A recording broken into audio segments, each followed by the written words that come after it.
여러분 안녕하세요. 배당주 주식 유튜버 황금 거북입니다. 2023년 시작이 좋습니다. 중국 인터넷 기업에 투자하는 CWEB가 곧 목표 수익률에 들어가고 있는데요. 앞으로 어떻게 대응할지 황금 거북이와 함께 분석해 보겠습니다. 오늘도 함께 가시죠.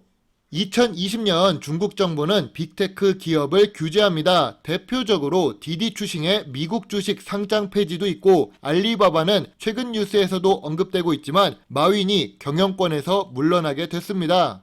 공산국가의 특징이겠지만 2022년 말부터는 상황이 달라졌습니다. 3년 동안 말도 안 되는 정책으로 경제를 뒤로 보내더니 이제 와서 다시 규제 완화를 해주고 있는데요. 대표적인 인터넷 기업 바이두, 진둥도 좋은 상승을 보여줬지요.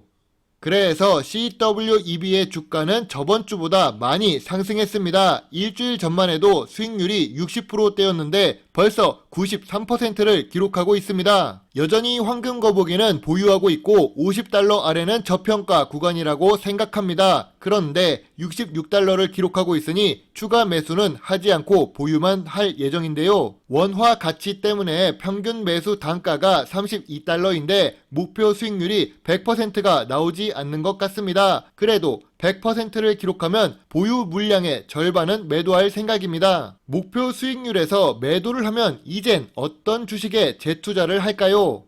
추가 매수를 해야 하는 미국 ETF는 TQQQ와 SOXL입니다. SOXL은 지난 영상에서 언급했듯이 추가 매수를 했고 최근에 상승했기 때문에 마이너스 23%에서 마이너스 5%로 많이 회복되었습니다. 그래도 여전히 저평가 구간입니다. 문제는 TQQQ인데요. TQQQ는 여전히 마이너스 30%가 넘는 상태입니다. 그래서 CWEB에서 100% 수익률을 기록하고 나면 TQQQ를 추가 매수해서 평단가를 낮춰볼 생각입니다. SOXL에 비해 TQQQ가 크게 하락한 이유는 다른 게 없습니다. 대장 주식이 하락했기 때문인데요. 한국 사람이 많이 투자한 종목 중 하나인 테슬라도 52주 신저가입니다. 빅테크 기업의 대표주자들이 52주 신저가를 기록하고 있으니 TQQQ도 하락했던 것이죠. 아마 경기 침체 우려 속에 주가가 하락했다고 보여집니다. 만약 우리나라 대표 기업인 삼성전자가 5만원 아래로 내려오면 매수해야 될까요? 아니면 가만히 두는 것이 좋을까요? 여유가 된다면 분할 매수하는 것이 좋습니다. 최근 3년 동안의 주봉 차트를 보면 이동평균선 200일선 아래로 내려왔다가 상승했던 것을 알 수 있는데요. 물론 이런 우상향 주식은 계속 영업이익을 기록하면서 성장해야 된다는 조건이 있지요. 삼성전자를 좀 더 멀리 10년 주식 차트를 보아도 마찬가지입니다. 성장하는 회사, 그러니까 우리나라를 대표하는 주식이자 초격차 전략을 사용하는 삼성전자 같은 경우 주봉 차트상 200일선을 터치한 이후 주가가 상승한 경우가 많았습니다. 200일선을 터치하고 나서 너무 크게 오르면 다시 원래 자리를 찾아 돌아오지만 200일선을 따라서 성장하고 있다는 것을 알 수 있지요. 2023년 1월 올해는 어떤 종목을 분석할까 고민하다가 제가 아주 오래전에 분석했었던 코리아에셋투자증권을 다시 보려고 합니다. 이 당시 영상을 다시 돌려보고 느꼈습니다. 이런 종목을 분석하니까 제가 인기가 없었다는 것을요. 거래량이 2,000주입니다. 2,000원만 있어도 코리아에셋투자증권 종목을 하루 동안 거래할 수 있습니다. 52주 최저가로 내려온 고배당 주식 코리아에셋투자증권입니다.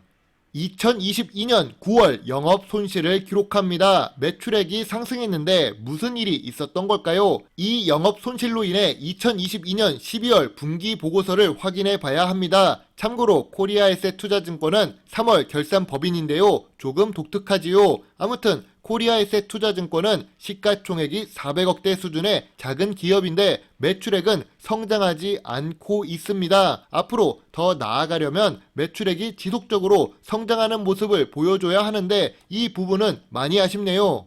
그런데 황금 거북이가 첫 영상으로 올린 코리아에셋투자증권을 다시 분석하는 이유가 있습니다. 저는 매수하고 난 뒤에 주가가 계속 상승해서 한 주만 제외하고 전부 매도를 했었습니다. 고평가 구간에서 수익 실현을 했었던 종목인데요. 아주 고점에 매도하지는 못했죠. 아무튼 한 주를 남겨놓고 있어서 그때보다 주가가 더 하락한다면 티가 날 것입니다. 그렇습니다. 현재 주가가 2021년 1월 주가보다도 하락한 상태이네요.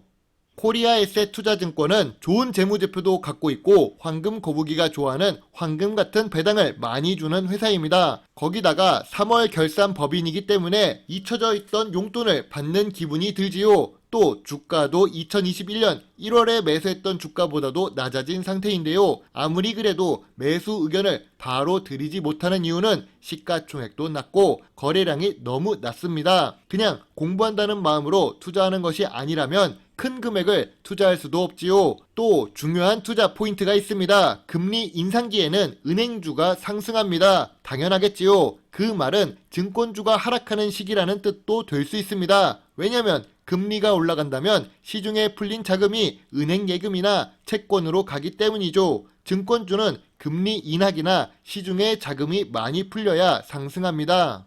다음 종목은 CQV입니다. 이 종목은 52주 최저가 종목이 아닌데요. 2021년 1월에 올린 종목 중 하나이지요. IT 보안 서비스를 하고 있고 보안 운영 체제 분야에서 시장 점유율 1위를 확고하게 유지하고 있다는데요. 시가총액은 코리아에셋 투자증권과 비슷합니다. 작은 소형 주식인데도 불구하고 배당도 지급하는 종목인데요.